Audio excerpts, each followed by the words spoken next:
There are 1 million disabled people on planet Earth. And today I want to introduce you to one of them. She has been here long before any of us.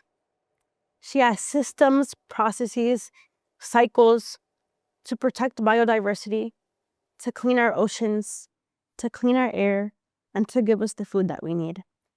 All coming from the lives of microorganisms to the animals that we now know inhabiting our planet Earth. These systems and cycles help keep us resilient, healthy, and safe. But something is changing. Her respiratory system is suffocating. Her circulatory system is under attack. And her temperatures are rising. This person is our planet, and our planet is disabled.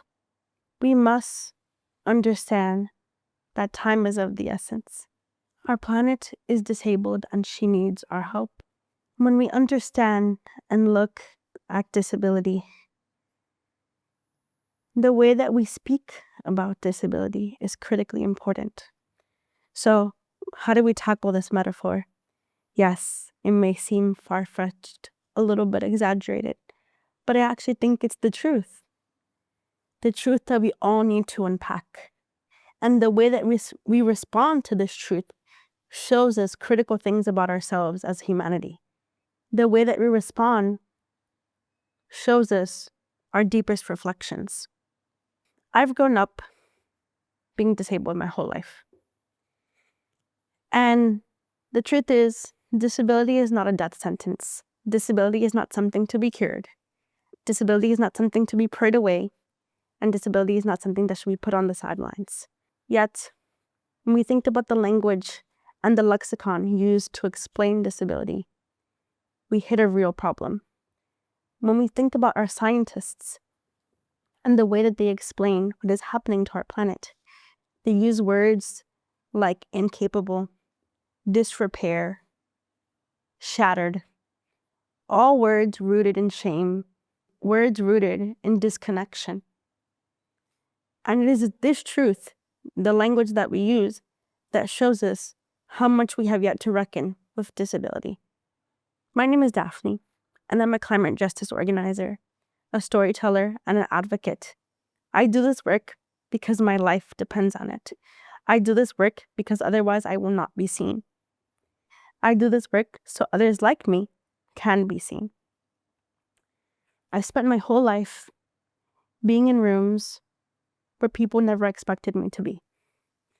I've also spent the last decade of my life being in rooms fighting for the climate crisis and fighting for disability justice. However, many a time in these rooms, it's like deers in a headlight. Two communities who have so much in common, but refuse to communicate with each other. And we have to ask ourselves why. When we think about the reason our planet is in such disrepair, we have to understand and unpack the realities of eco-ableism. What is eco-ableism? It is the understanding and the notion that those of us with disabilities have no inherent voice within the climate movement, that our bodies are disposable, that our bodies do not belong on a clean and safe planet. It is also the compounding of multiple factors and multiple systems of oppression that disabled people experience. Because the truth about a disabled lived reality is that we are not just experiencing the realities of our disability. We come and exist in multiple identities and from multiple communities. I stand here today as a proud Latina, as a woman, as someone with a disability. And those other identities do not fall away because I belong to other communities. So individuals with disabilities experience racism, experience homophobia, experience misogyny, and experience so many other forms of oppression. And eco-ableism compounds this reality. How does eco-ableism show up in our everyday life? Well, let me tell you. The first example is right here. How many of us have been struggling with the heat this week? Yeah.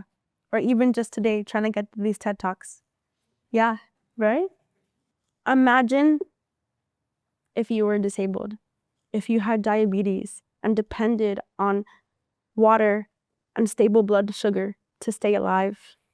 If you were someone who was on medications like high blood pressure pills, beta blockers, medicines that regulate your body, but also keep you vulnerable to the heat outside because it inherently makes you dehydrated, it increases your heart rate, and it also reduces your ability to sweat. You cannot choose between being hot or taking your medications. You have to live. But how do you live on a planet that isn't made for your body to thrive? And this is what we must unpack. Eco-ableism is something that many of you might have even benefited from and can probably even visualize. You just didn't have the words to describe it. Let's talk about my least favorite thing, plastic straws. And it's not for the reason that you think. Many of us can conjure up an image of a turtle in the ocean with plastic straws up its nostrils, and it breaks our hearts. It breaks mine too. No animal should be succumb to the violence of the climate crisis. So what happened?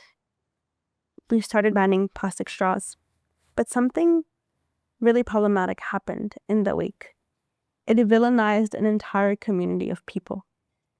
See, people like me, people with mobility and dexterity issues, depend on a very small thing, such as a plastic straw, to enjoy a beverage, and beyond that, to receive vital nutrients that our bodies depend on to live. How many of us want to be able to go to a bar, enjoy a drink with a friend, have a nice cold glass of water on a day where it seems like we can't even keep our body from sweating? Yet, we go into a restaurant, we try to pick up a glass, and that glass is too heavy. So you ask for a straw, and what happens next? A side eye, a look, a really annoying paper straw that's going to disintegrate in 30 seconds. All of these things make you feel more burdensome for the reality and lived experience of your body instead of making you feel included and part of social situations.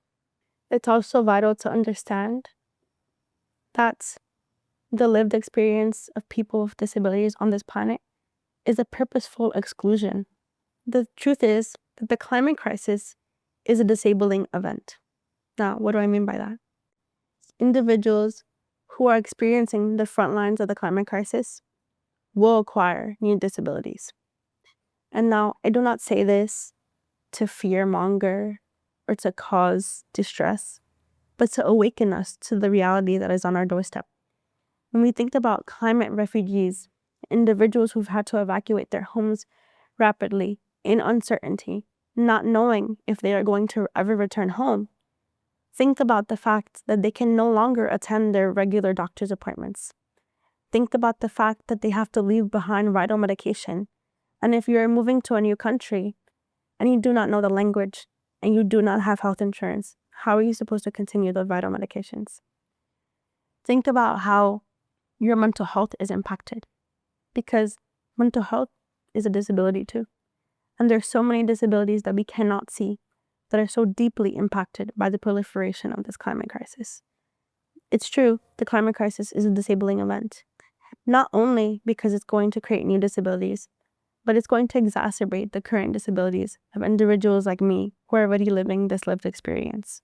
Today, and even throughout this week, I've been in and out of London at London Climate Action Week, fighting for our planet, and I want to share a story. I was trying to get to an event that I was facilitating, and I was begrudgingly taking the tube, not because it's hot and not because it's slow, but because the London tube is only 30% accessible.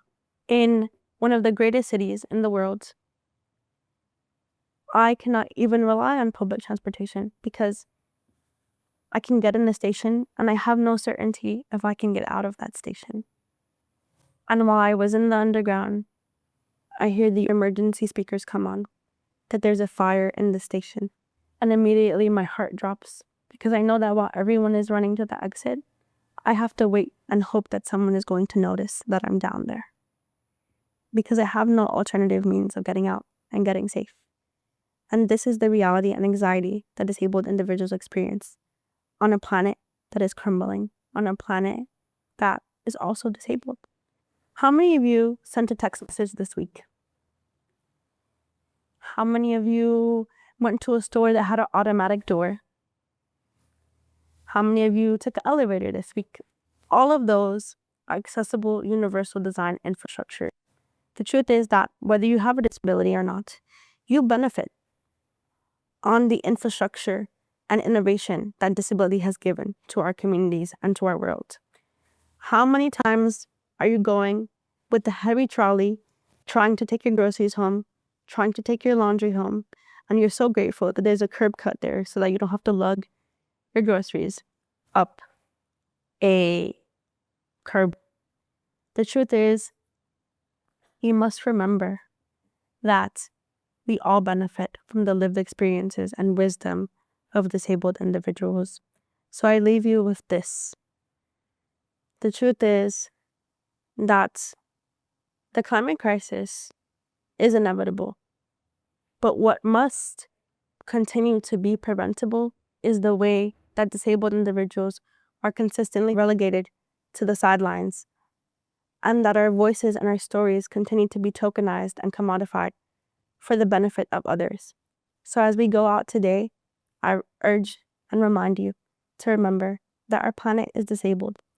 And this is not something to have pity over.